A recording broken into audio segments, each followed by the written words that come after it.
Well, I slept on it. Somehow I feel worse.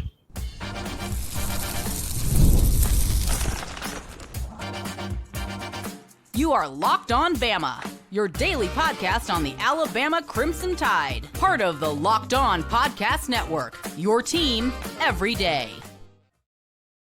Hey, everybody, and welcome back into Locked On Bama, AHSA Radio Network. Luke Robinson, that's me. Alabama internet legend Jimmy Stein, that's him. This episode is brought to you by Game Time.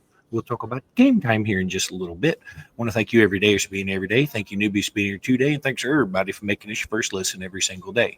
You guys are the best. I also got a few shout outs I want to give to some folks in just a little bit. I'm going to hold off on that for the moment because I'm a big believer, Jimmy, in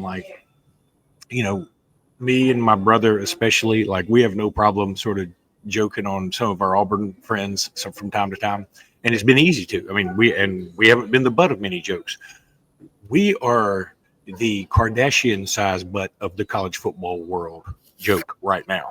We are down in the deep ground, as my uncle used to say. And this is bad stuff. I have thought more and more about this.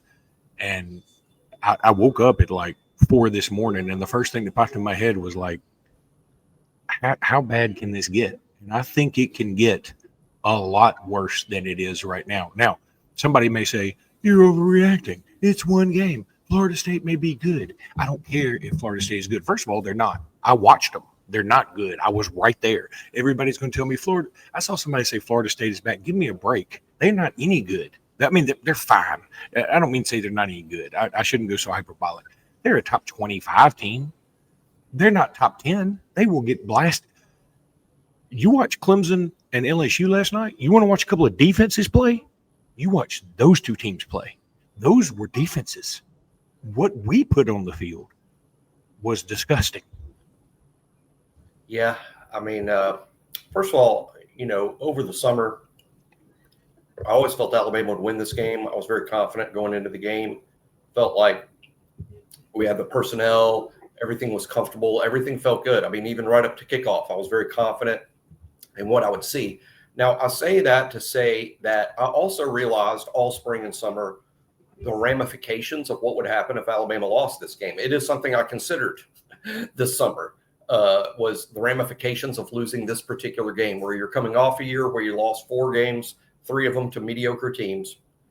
And then if you start this year losing to a team that finished 2-10 a year ago, the ramifications of that. And that has proven accurate. That's the only thing I have that's proven accurate, was the ramifications of losing that particular game to that particular team in the way that they lost, which was a 2-touchdown loss that felt like a 6-touchdown loss, because at no point did I feel like Alabama was going to come back and win the game. At no point. There was even a break, when they dropped the punt or they screwed up a punt on their side of the field, and we recovered and still didn't score. But I still didn't feel like the way the game had played out that, okay, that was the break Alabama needed to win, but I also knew they wouldn't take advantage. Now, in terms of what to do from here, I know that there's going to be a lot of talk this week, even on our show, I'm sure, about DeBoer's future at Alabama. I'm sure that's what the talk of the message boards and social media are. I'm sure. I haven't looked on purpose to save my mental health, to be honest. I'm sure that's the discussion. But I think the thing to do is just focus on what's next. And what's next is not who's going to be the next coach. What's next is Louisiana Monroe and the football team improving and seeing what kind of reaction we get. I mean, is next week going to be a slog fest? Is it going to be another ugly thing? Or is Alabama going to put it together and look pretty good? I don't know. But that's what's next is Monroe. I know everyone wants to focus on what's next, big picture. I think what's next is Louisiana Monroe. And then after that, what's next is Wisconsin. I'm fine with that way of thinking. And if I had any faith in this coaching staff anymore, I would say that's the only route you can take. We are 5-5 in our last 10 games. He is 1-4 on the road, I believe. The only win inexplicably coming against LSU, which is Yeah. Huh? 2-4. Wisconsin. Well, true. 2-4. My bad. But let's also say Wisconsin's not very good. Although I'll say I think Wisconsin was probably better than Vandy. But Wisconsin also lost their quarterback last year. I mean, better not trash talk Wisconsin just yet. I'm not trash talking UL Monroe. I'm not trash talking Pisgah. I'm not trash talking anybody. No, we listen as a fan base. Use this experience, and I'm speaking from personal experience here. Be humble. Be humbled. Be humble when you're good. Be humbled now. We should be humbled. I know that's not in our DNA, but man, we got to get that way because the team I saw out there. I don't. Here's the other thing.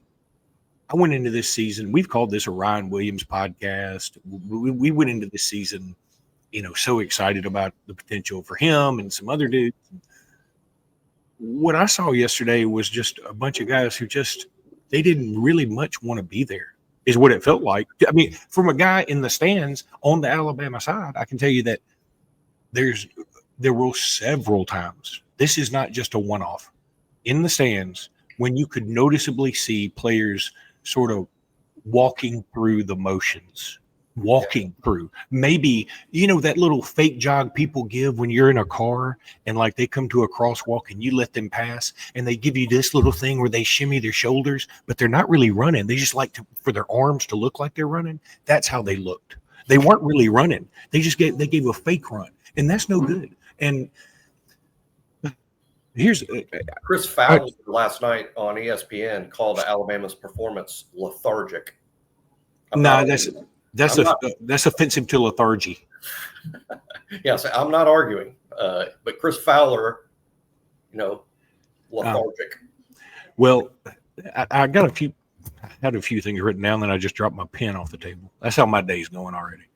I have a few things written down last night because here's the thing. I'm going to tell you guys this. If you're waiting for some deep dive into the stats and the blah, blah, that ain't happening. I don't even want to look at the stats. I don't care about any of the stats. I'm just telling y'all. This was so foundationally cracked to me that I don't care who caught what. I don't care. I mean, we might bring up so-and-so wasn't targeted much or so-and-so didn't get enough carries, but we're not going to, I'm not doing all that other junk, statistical stuff like that. But how about this? 2 3rd and 1s. On 2 3rd and 1s, we get delay of game calls. That's on the quarterback. Now, that's on the quarterback and on the staff, to be honest with you. The other thing that stood out to me was Ty Simpson's deep ball is so ugly. I don't think anybody would try and pick it up in the booth at 2 a.m. It was so ugly. It was just ugly. He threw it to Rico Scott one time. He was clearly, The booth doesn't exist anymore, does it? Back in my day. I use a lot of things from back in my day. You didn't want to confuse the kids. I know. Well, by the way, I haven't gone much to the message boards, but there was one kid that posted, "Hey man, how do we fix this? Because I'm 24 and I've never been through any of this before, and I've got a newborn son, and I want to stop this now." I'm like, dude, I got bad news. Yeah. I got bad news. Well, I know. Here's real bad news on that. I've compared because I was excited this summer and said, in Saban's second year, he was, a top 2 team playing, went into the postseason top 2 against Tim Tebow in Florida, the SEC championship game. In Stallings' second year, they went 11-1 and finished in the top 5. So all of DeBoer's year 2s have been great. You know what year 2 happened after Coach Bryant? Oh God, no, 5 and 6. Yeah, losing season. Alabama's first losing season in something like 27 years was the second season after Coach Bryant. And boy, we could start with some similarities there, right? So that is sort of a dark thing to say, but I doubt. But I do. Let's go back to that deep ball just for a second as we wind this first segment up. I mean, was it noticeable on TV? Because I'm going to tell you, see, the deep ball to Rico Scott was on my side of the field, toward the Alabama side. I'm not good with northeast, south, and west, so I don't know what I tell you that. I was in section 112, and it was like his mind was made up. I'm throwing it to Rico Scott right now. Under no circumstances is anybody going to change up my mind. and he threw it, and there was literally a guy in front of him and a guy in back of him. And it was much more likely that was going to be intercepted than it was anything, than Rico Scott was going to touch it. It was more likely they were going to pick it off than Rico Scott touch it. That's true. And not only that, he's so tentative to pull the trigger. And I'm going to tell you after this break why right now. I'm telling you, the only way to save this team, the only chance this Alabama team has is to make a quarterback change. And I feel very weird saying that, but I do definitely 100% think it is correct. And I got to find my thing. There we go. All right, I need to tell you all about a new sponsor we got called the Game Cap. Look, we appreciate them so much. Quick question for all of you college football fans out there. If you could go back in time and sit front row at your school's biggest rivalry game, what hat would you be wearing? Yes, I said hat. For me, it'd be the Game. These aren't just hats. They're the same vintage style fans wore back in the 80s and 90s. Those were the cool hat days, man. And guess what?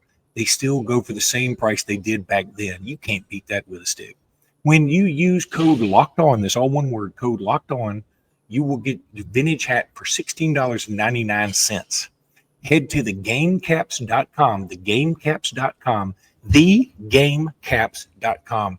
Grab your team's classic hat, classic bar or retro circle design, and use code Locked On for an exclusive discount, because the legends wear the game, and that is for real, not messing around. I'm telling y'all, they sent us some game caps. Did you get your game caps? I do not have a game cap. Maybe they sent me two, and I'll send you one. Because they don't make them in hydrocephalic, I can tell you that. So that's the other problem, is I can't wear one. But now I want to tell you guys about Game Time. Y'all know I love Game Time. By the way, I'm going to give a shout out to a guy who said, man, I had like 3 people come up to me and go, Game Time. So I love that. I love it. It's catching on, baby. So Game Time is the absolute best. If you want a ticket to get the Alabama games, and they'll be cheap as rip, you can go to Game Time. Use code Locked On College, and you'll get a $20 off your first purchase. Look, Game Time is the best. I've used them for everything. I love Game Time. I've used it a bunch. No, I'm not kidding. Y'all think I'm kidding about some of this stuff. I'll be real. I'll be real with y'all. I'm telling you. I told you I can't wear a hat, so you know what? I might give my hat to somebody. I might. And but when it comes to Game Time, I'm telling you, I use them a lot. Jimmy knows. Jimmy seen me use it, I think. But Game Time is fantastic. A guy like me, a guy like Jimmy can use Game Time with ease, and that's no easy task. Go check out Game Time and use the code Locked On College for $20 off your first purchase. You can go see a concert. You can go see a sports contest. You can go to see whatever you want. Go to Game Time. You'll love it. We know we love it, and they love you. I didn't expect to be so full of love this morning. Yeah. Didn't see that coming. Let me tell some people, give them a shout out that I saw at the Florida State game. By the way, shout out to all Alabama fans. I thought there were plenty of Alabama fans there yesterday. We were well represented. And shout out to the Florida State fans. There was no pregame yapping. There was no fights.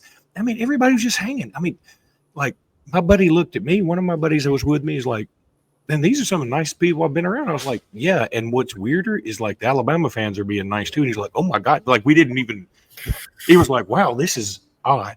And, but yeah, that like everybody was offering to buy us drinks and shots. And it was really cool. I want to give a shout out to Tommy and Connor and Jake and Hogan. And at first, when I wrote this down, because I had been drinking, I was thinking, did I meet a Tommy Connor and a Jake Hogan? No, those are 4 separate people names. And they were at the whatever bar that we went into, and they let me have one of their chicken fingers when I was starving, so I appreciate you. Also, I met a Frankie Williams. Frankie Williams, I think, was from the old Crimson Country Club, I think he said. Then there was a Rushton, and also finally a James.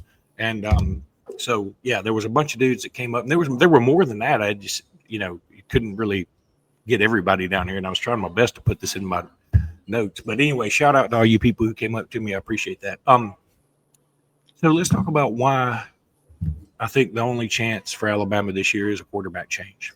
I'm also going to say this with the caveat that I don't think Ty Simpson was awful yesterday.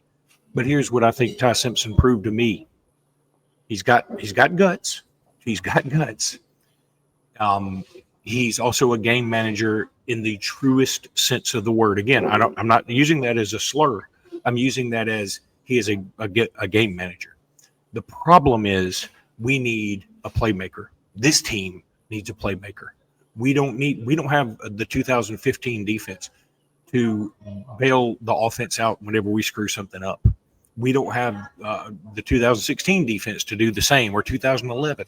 We've got to have somebody do something to help the offense. And this defense is not going to do that. If you think I've lost faith in DeBoer, I'm shooting Kane Womack straight to the moon. His plan, if you want to call it that, was god awful, and especially when you juxtapose it to what I saw last night with Clemson and LSU, where those dudes were flying all over the field, and we can't get by Florida State. Yeah, we got a big problem, y'all. But I'm going back to the quarterback thing. The only chance I think Alabama has to get out of this season without a bag on its head is to make a quarterback change, try to inject some energy and life into this squad. Maybe the kids will respond to Keelan Russell or Austin Mack. My preference would be Keelan Russell, and see what happens. But I'm telling you right now what's going to happen. I'm making this prediction. Ty Simpson's going to go against UL Monroe, and he'll be fine, and we'll win by 21. And then we'll play Wisconsin, and he'll be fine, and we'll win by 10. And it'll be a Big Ten Rutgers versus Minnesota slugfest. And everybody will be like, well, he's winning. We can't really take him out. I think we got to look past all that. I'm sorry if his feelings are going to be hurt. I appreciate it. And y'all know that I've had people tell Jimmy and me we were just glazing Ty Simpson, and I hate that term. I can't tell y'all as a 52-year-old man how much I hate it when the young people tell us that. But yeah, we weren't. Huh? Now you're What'd you say?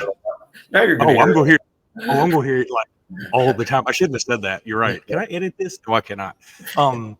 So yeah, you and I have been on the Ty Simpson train, and we thought he would be okay. He's not okay. It's not okay for this team. I'm not saying he's a bad quarterback. I'm saying it's not okay for this squad. Well, I mean, I don't agree that they should make a quarterback change, nor do I think they will. I mean, to me, that would be like Coach DeBoer announcing that this was Ty's fault, and I don't think that it was. Now, I don't think that Ty Simpson played great. I was more concerned, more so than his play, about body language and facial expression, and when things – I said all summer, I mean, what's the concern about Ty? My concern wasn't throwing the ball or running the team or knowing the offense. My concern was what happens when things go sideways. That's when you know whether you have a quarterback or not. When things go sideways and there's some adversity. I don't think the last quarterback was very good at handling that. And we saw Saturday, Ty Simpson so far also didn't respond well when the car ran into the ditch. The quarterback's supposed to get the car back on the road, back between the lines. Instead, it just sort of stayed in the ditch, if not hit the accelerator and got deeper into the mud. The response to adversity was bad. But he won this job not by a small margin. He won this job by leaps and bounds. He's the quarterback of the football team. It wasn't all his fault. He did some good things. There were some good throws. There were some good runs. There were some good decisions. How about this? If you'd told me before the game Ty was going to play and not turn the ball over, I would have told you Alabama would have won by 2 or 3 scores. That didn't happen, but he did not turn the ball over. That was another positive. I don't think they're going to make any sort of radical change. As to the defense, I don't know that I have a conclusion drawn about Kane Womack yet, but I do have one observation that I think is pretty solid. His scheme, or the way he calls his scheme, has been completely ineffective against that type of offense, because Florida State ran something similar to the Vanderbilt offense that we saw last October, something similar to the Oklahoma game plan. His defense doesn't seem to have an answer for that. And if you I would even go this far with that. If you'd have told me that next Saturday, because I don't really know, I haven't dove into Louisiana Monroe yet. I don't think this is the case. But if you tell me that Monroe, even with their players, runs that offense, I would expect that we're going to give up a lot of points. We might score enough points to win the game because Monroe's not going to trot a bunch of 5 and 4 stars out there. But that particular scheme, we seem to have no answer for. The other schemes against the drop back guys did pretty well last year. Let's see how that works this year. But I am down to zero confidence as it relates to defending heavy usage of an athletic quarterback running RPOs and zone reads. I just don't think we have an answer for that. You know, we used to always talk about, or at least the narrative nationally was, Nick Saban's kryptonite is a mobile quarterback, which you and I debunked, I think, pretty thoroughly. Like, yeah, when the mobile quarterback is Cam Newton, he's tough to beat. When the mobile quarterback is Johnny Manziel, tough to beat. Yeah, mobile quarterbacks who were Heisman winners were his kryptonite. Yeah. Now, but the narrative now that mobile quarterbacks are Alabama's kryptonite, oh, there's no doubt. Oh, 100%. Oh, it's much more accurate. And people were just looking for, that's what people were looking for, something negative about Nick Saban, and there just wasn't a lot. So you had to sort of grab onto what you could. There's so much negativity right now. I don't even know what negative thing to choose from. Yep. Look, this is a dark time because I think the concern isn't, okay, you lost Florida State. The concern is, how is that team that we saw play yesterday, how is that team going to win any games or win more than 3 or 4 games? That's a legitimate concern, but this is the answer. And there is really no other choice but this. Prepare and go beat Louisiana Monroe. Do that. Prepare, go beat Louisiana Monroe. Do that, and then wake up next Sunday and then prepare for the next game. But that's all you can do right now. I think any talk about the future of the program is not going to help beat Monroe, not going to help beat Wisconsin, and I don't even want to think about Georgia yet. I just think that you've got to just build. Even if you're starting from zero, you've got to build. And there were some good things. Shout out, I think it might be too strong a word, but Jeremy Bernard was pretty fantastic. He was good. Josh Cuevas was fairly good. He's fine. I thought Rico Scott, actually, his effort on the touchdown was awesome. Rico Scott had a moment or two. Yeah. Kevin Riley shockingly had a moment or two. Yeah. Which sparks my rant, and this was the main rant I had post game. But don't do it till now. Don't do it till after this break. You got it. I was thinking about this yesterday. When it comes to Rougiet Ready, look, Rougiet Ready is just awesome. You've heard of Rougiet Ready from us, and you've heard of Viagra Cialis, and maybe you've even tried them. But if you're looking for something beyond the usual pill, it's time to meet Rougiet Ready. And my first thought was, the only person in America who I can think of that couldn't possibly, under any circumstance, need Rougiet Ready after yesterday, Danny Cannell. Because I'm sure he was ready for action after watching Alabama get drummed by his Seminoles. Rougiet Ready is a next-generation prescription treatment designed to amplify arousal in the brain and boost blood flow. Unlike the usual pills that can take hours, Rougiet's 3-in-1 formula dissolves under your tongue and kicks in fast, on average in 15 minutes. Effects can last up to 36 hours. You can stay confident and in control when the moment is right. If traditional options haven't worked, Rougiet might be the answer. Over 150,000 men have already made the switch. I love that it's completely online. Rougiet connects you with a board-certified doctor and ships your treatment discreetly to your door. Head to rougiet.com/LockedOnCollege and use code LockedOnCollege to get 15% off today. You're ready in 15 minutes and you get 15% off today. That's RUGIET.com/LockedOnCollege and use promo code LockedOnCollege for 15% off. Individual results may vary with prescription treatment. Compounded drugs are permitted to be prescribed under federal law, but are not FDA approved and do not undergo FDA safety, effectiveness, or manufacturing review. Please visit the Rougiet website for full safety information. And as of course, as always, Jimmy Stein guarantees all of our products. I thought 36 hours was a long time, but it's going to take me a lot more than 36 hours to get over what happened Saturday. Well, I told you, as I said in the pregame, I don't believe a forklift could have picked me up yesterday. My spirits were down. So let me say one more thing for you going your rant. when Alabama got a stop late in the game as they were driving, and was it Sab? I can't remember who essentially sacked Castellanos, and then Yes. James Sab. Smith landed on him. Oh, Did James Smith throw an elbow shiver at him? Because that's what some people said. Because I was like, what I saw is not a foul. about that particular play, I could go on a rant for two different plays, but James Smith did land kind of late and with a forearm. I thought the call was fair. I thought it was arguable. It was arguable, but it was fair. It wasn't crazy. Okay. It was okay, fair. fine. I had a bigger problem, just as big a problem with. We finally made a big play. We had not turned the game around yet. We're still losing to Florida State late. I thought initially the flag was for Damani Jackson taunting, which Damani was, I thought, completely over the top and earned the flag. The fact that the James Smith thing was kind of arguable to me as well, even if you said that wasn't really a forearm, Damani deserved it for over the top taunting when the play was over. I thought the initial flag was for that. So let me ask this then, Jimmy. What the hell, Damani Jackson? What the hell, James Smith? It's infuriating that our team has that sort of attitude while losing and getting embarrassed. That is frustrating. And I want your rant, but let's also say we saw that same dog and pony show last year against Vanderbilt. Malachi Moore, who I love, I hope he kicks butt with the Jets. He had a bad moment in that game. I'm just telling you that what I'm seeing now, and I also want to know what was we must have the best salesman in the country, because Chris Lowe, Josh Pate, Jake J. Boy Crane, all these people are like, man, I've been talking to people around that program, and good Lord, I think Alabama's, blah, blah, blah.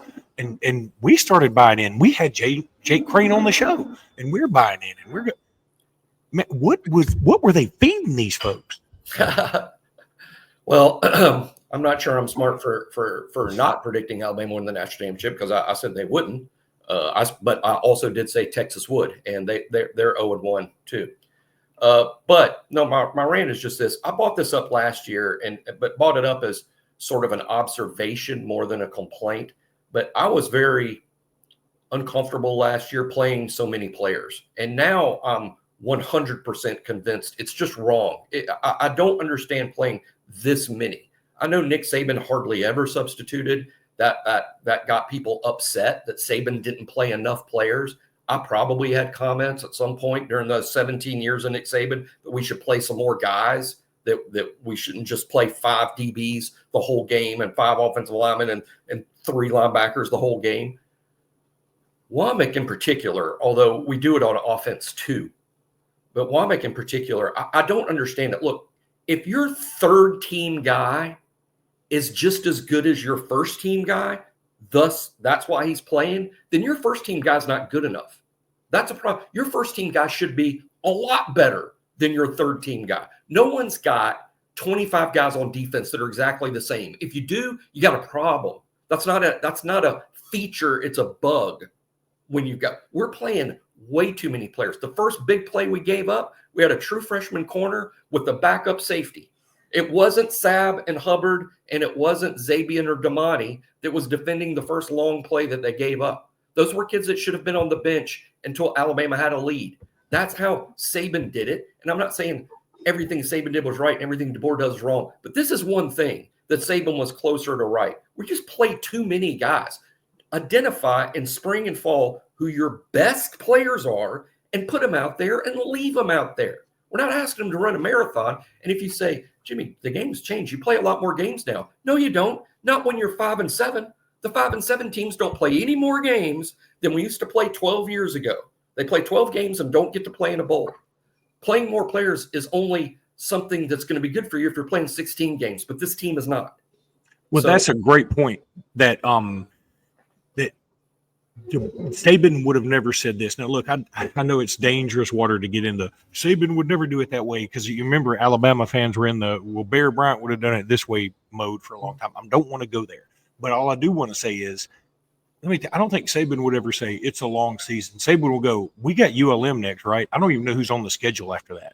That's the way we need to look at this. That's not a Saban thing. That's common sense. And I know it's human nature to go, well, we're Alabama. We're always in the playoff mix. And so we got to be thinking ahead. Well, think ahead if you want to, but be thinking ahead about what Birmingham Bowl you want to go to, what Hilton Garden Inn you want to stay out for the Birmingham Bowl. Don't, it's just so infuriating. Fresh for Eastern Illinois in Game 11 makes no sense.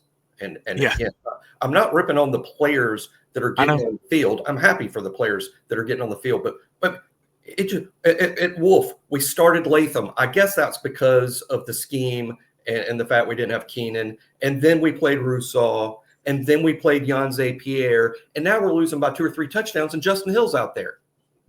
So we played 4 Wolves. This is in the first half. That's just outrageous. Our players need to develop some sort of a rhythm and get into the game physically. And then a running back, we play Kevin Riley. He's like the 5th or 6th guy if you count Cam Miller. And hell, he's one of the better ones. Is the only problem. If he's better than the other guys, maybe he should have been the first guy. Yeah. But I'm just saying, I didn't like it last year, but last year it was all new and we couldn't jump off the train too early. But we just play too many players. I don't understand it. I don't know that Ohio State and Texas and Clemson and LSU are doing that. I mean, I woke up this morning fully committed to we're going to have to make a coaching change. I really believe that. I think it's coming to that. If Jimmy, if he can at least go, you know what, maybe he can just listen to this podcast and go, Jimmy's right about that. Let me try and change that up. Let me try and change anything. You've got to do something to make a spark. And I go back to what I said about a quarterback spark. I said the same thing last year during the Oklahoma game, in the middle of the game. I said, you don't get a spark by changing out your Wolves. You don't get a spark by changing out your DBs. The only way you get a spark on that team is if you change quarterbacks. Now, maybe Ty Simpson goes on and we win the rest of these games. I will gladly take that bet. But I look at that. I want to add one more thing. I saw Dijon Lee's parents, I think. At least there were 2 less than my age looking people with Dijon Lee stuff on all over them, a male and a female. And so I had to figure that was them. And but I didn't talk to them because they were sort of in the corner of the portal. And I could tell they're like, what in the world? And another friend of mine did see Keelan Russell's mom, and she was talking to somebody, and she was like, what the hell is going on? I mean, like, nobody understood. Not mentioned Dijon and Keelan and portals just yet. I know, no kidding. Good point. But I do want to say this about Dijon Lee. If anybody out there is killing that kid, give me a break. That was the coaching staff did that to him. That's right. I mean, that's why you don't play players too soon. That's why you don't play players too soon. That's the reason. And it's not because they can't do it. It's just because you hurt their confidence unnecessarily. I mean, when people get the promises to, you remember Rock Thomas got that promise from Auburn to like get the first carry or first touch in the Iron Bowl that year. And remember he fumbled. Remember that? If we promised anybody, hey, you'll get in on the first drive, that's on us. It's stupid. You can't do that. I think they just have a very liberal substitution policy, and they think that if that's a dumb one. Yeah, I just don't understand it.